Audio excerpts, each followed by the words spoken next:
So we start the panel on single market media, information, and law. The leading idea for this panel is to explore how the concept of freedom of information is framed and fostered in the law of the digital single market.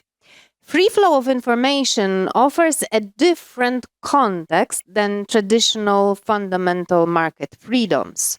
We talk more of values and freedom of expression from the Charter of Fundamental Rights. As a researchers, we note an important change that is visible now in contemporary single market law, with direct references to the need to protect fundamental rights. Non-economic aspects, such as freedom of information, became already vital in forwarding the concept of the single market. We have notable examples of the Digital Services Act that refers directly to freedom of expression, with EMFA, so European Media Freedom Act, referring to media pluralism and independence, or AI Act that refers to democracy, the rule of law, and fundamental rights in general. This is the new layer of the single market law that is superimposed on the existing directives and regulations, which creates a highly complex regulatory framework.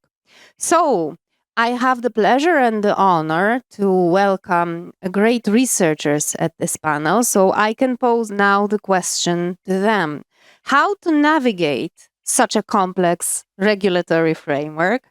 What are our greatest challenges ahead? And what are the pitfalls we should avoid? We will start with presentation of Martin Zenfleben, professor of Intellectual Property Law and Director of Institute for Information Law at the University of Amsterdam. His presentation is about the Copyright DSA AI Act regulatory thicket in the EU, freedom of information, challenges and opportunities. Martin, the floor is yours. Well, thank you so much for the kind introduction. No pressure. We have to explain it all. It's a pleasure to be here, Katarzyna. Thanks so much to you and your wonderful team for making this possible. You've already announced me as the copyright guy in the room, so my focus will indeed be on copyright aspects. When we look at recent developments, or let's say during the last 10, 15 years, then we can say what has kept us busy in copyright law are basically two central phenomena. So one is the issue of platform liability, and the other AI training or development of unbiased high-quality AI systems in the EU. So just to illustrate this a bit, this is the content sharing platforms that EU legislation has addressed directly. We see here the YouTube platform, and you directly see one of the free flow of information dilemmas. Of course, there might be legitimate remixes on these platforms, like a parody of a Hollywood movie. But of course, you also have lots of pirated content, illegitimate content. So the right balance has to be found here. And then moving to the generative AI discussion, this is what is often labeled the dethroning of the human author. So in our core area where we humans always thought it's only us who can actually do this, it's only us on this planet who can be productive in the literary artistic field, suddenly we have a big competitor, and that's the machine, with results that we cannot really distinguish from human-made productions. When we now look at the information flow challenges and also opportunities in this area, then it's fair to say that this has really been a huge new dimension. We take as a starting point the traditional opportunities for producers, publishers, gatekeepers in the information market. Traditionally, they have been the gatekeepers. So if you want to publish a book, you had to find a publisher first, and you had to make sure that this publisher makes sure your book ends up in the bookstores, and then only you reach the end consumer. Same with film. You have a wonderful idea for a film. You have to find a producer, you have to start the production, you have to convince the cinemas, and so on before your movie reaches the end consumer.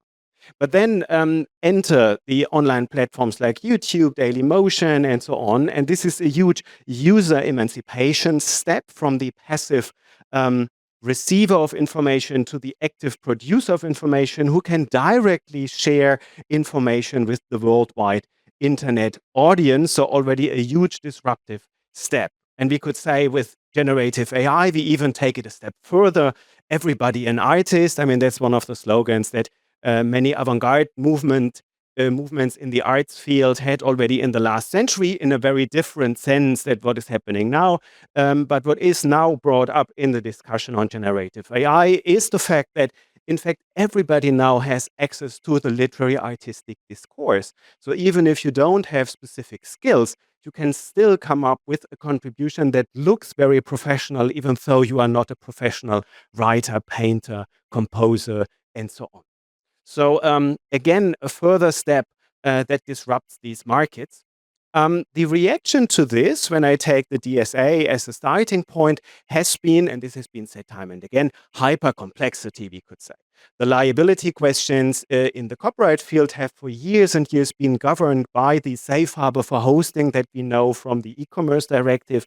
With the DSA, we have a quite remarkable diversification of the liability regimes. So here you have the three big liability regimes that are developed in more detail in the DSA on top of the general provisions. And then when we look at this from a copyright perspective, we have to add even an additional layer because the interface with the copyright legislation is regulated in a way that the copyright regime for the online content sharing service providers, wonderful EU terminology that enters the copyright field here. So the OCSSPs enter the picture and add a further liability regime to this whole picture. Now, when we look at this last aspect, we can say that even though we have these enormous disruptive effects and also opportunities for taking a different regulatory approach, in all fairness, the EU reaction to this has been the rather traditional copyright story. So we base the regulation on individual permissions and we uphold the principle of a veto right.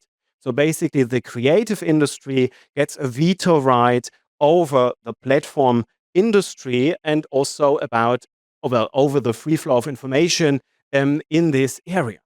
In practice, this means that as an online platform like YouTube, either you license or you filter content. Of course, the word filtering is not really used in the legislation. The legislation refers to content moderation, which is a much nicer term, I guess we all agree.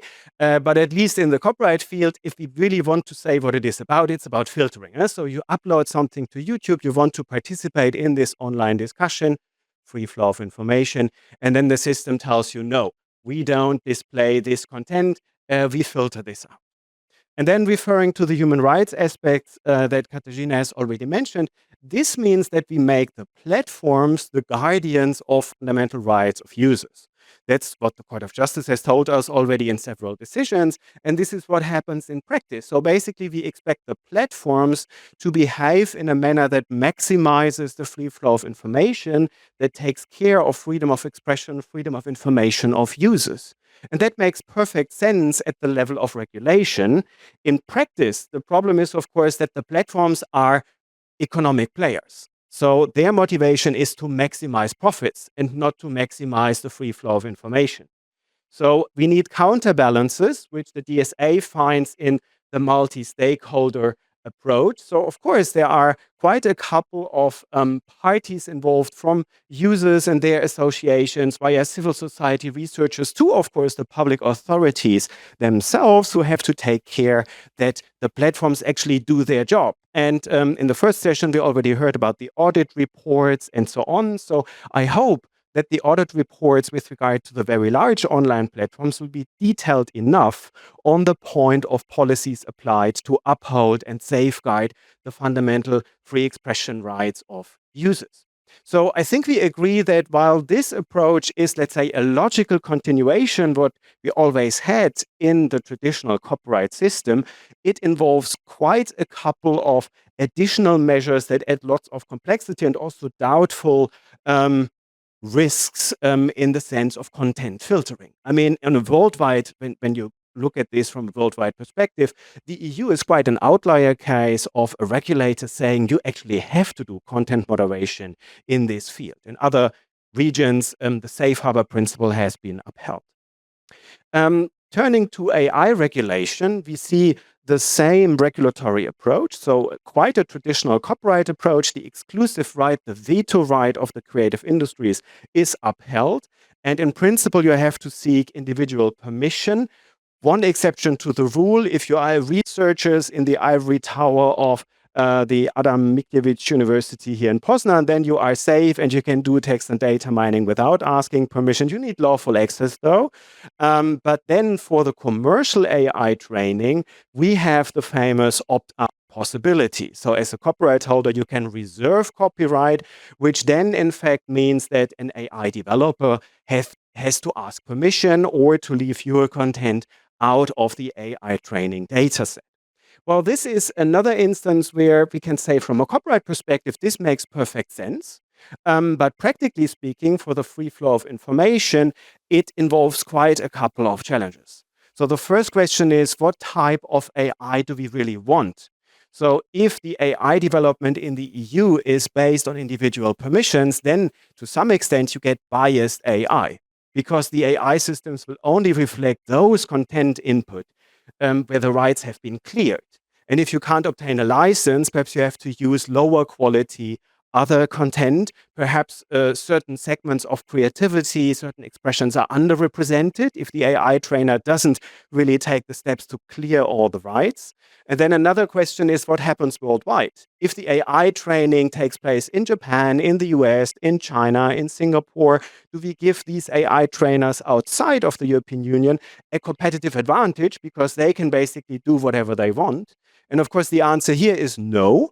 We don't do this. The idea is that the moment you have trained outside of the EU, you have to provide evidence that the training has complied with the opt-outs in the EU the moment you enter the EU market, which is a clever solution, makes perfect sense at a theoretical level. But how to police this? How do we enforce this rule?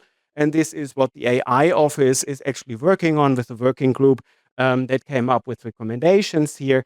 So basically, the idea is that we would get transparency lists indicating, the question is at which level of detail, what resources, what kind of work repertoires have been used for AI training. Then we have a couple of copyright delicate questions here.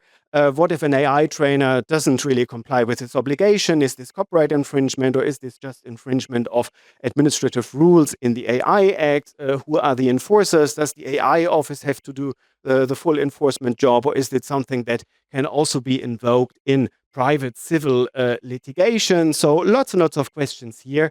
And at a worldwide stage, of course, the competitiveness question, because there are other regions that remarkably differ in their regulatory approach from the European Union approach. Japan has a surprisingly flexible approach. In the US, many court cases are pending under the heading of fair use, and it is an open question whether the US environment will in the end be more favorable than the EU environment, but at least EU is in this system of system competition, and we will see whether we really manage, based on these regulations, whether we really manage to attract the best and high quality AI systems and make them available in the EU.